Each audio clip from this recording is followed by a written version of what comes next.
Welcome to the Roylin Report, your source for what's happening in real estate now. I'm your host, Roylin Downs. So the fact is, there aren't enough homes available to meet today's buyers' demands.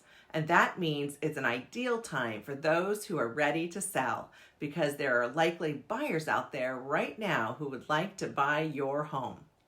To put things into perspective, check out this graph.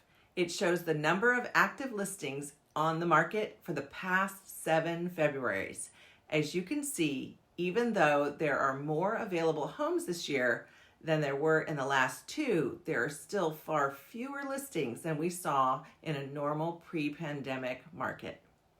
That's creating a sweet spot for sellers right now. Inventory is low, meaning you have the advantage of a seller's market, but it's also increasing, meaning you'll have more options when you move. So if you're thinking about selling, this could be your chance. Let's connect so you can make the most of this opportunity.